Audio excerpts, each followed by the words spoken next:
Hi, it's Kevin. Welcome to Relationship Ready. Thank you for joining. Today, we're going to talk about self-awareness and how that impacts our relationships and our lives. So, I've used the term a number of times. Everybody's heard that term. But what is self-awareness? It's being aware that we all have blind spots, no matter who we are. And we can't find our blind spots on our own. We need to find those in partnership and in relationship and in experience. So self-awareness is being aware of what we don't know.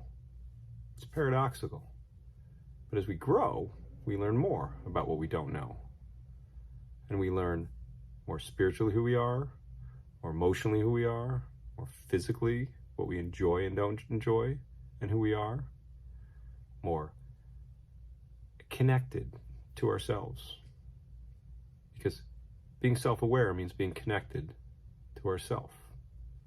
And the more connected we are to ourselves, the more connected we can be in relationship. So it's really vital to know you well, to get to know you, to become the most intimate person you can be with yourself and not ignore parts of yourselves, because you need to know you.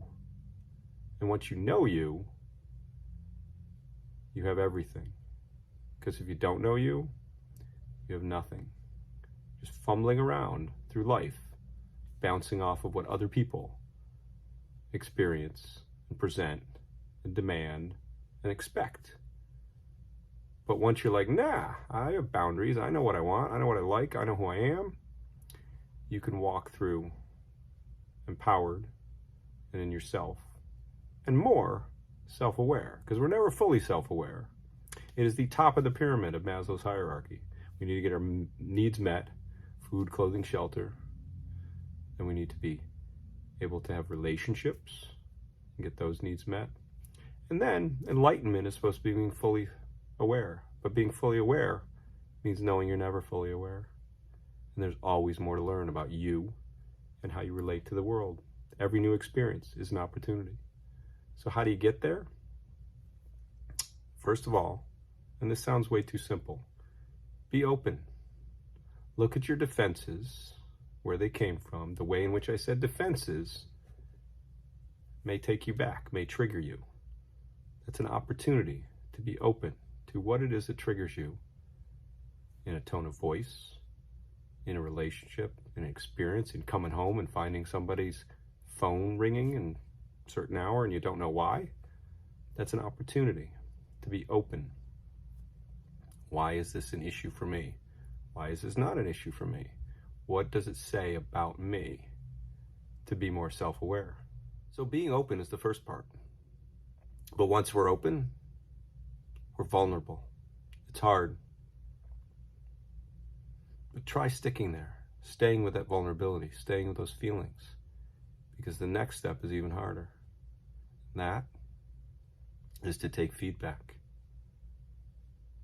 Feedback from others, hopefully those that support you, but also those who are your enemies, your frenemies, your rivals, your bosses, the people who don't necessarily care as much about you. They're in an outer circle of people who might be acquaintances, might not be friends. But if you're open to feedback, there's a grain of truth in everything that somebody relates back to you.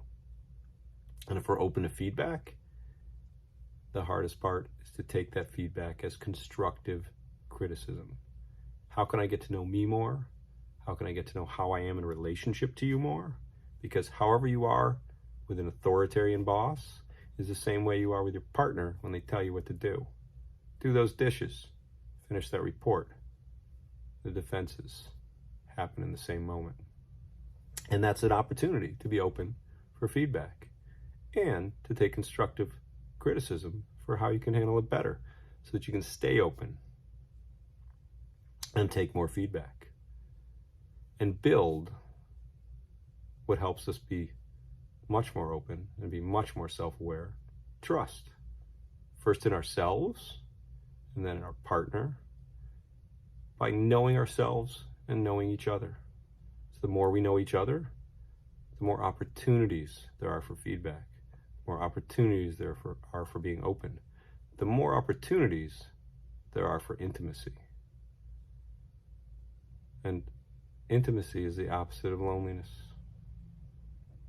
And we all want to feel connected and less lonely with ourselves and with others, especially with those we spend most of our time with, our partners.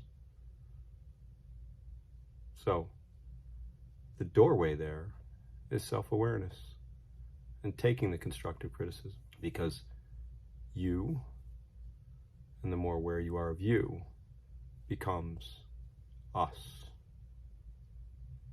As we become interdependent and connected, and we become a feedback loop for each other to grow and become the best people we are and the best people we can become. Every moment becomes an opportunity to learn about you, to learn about us. You can know you in relation to us. So get to know you, and get to know us through self-awareness, feedback, constructive criticism, and become more intimate so you can be more relationship ready. Thanks for watching. We'll see you next time.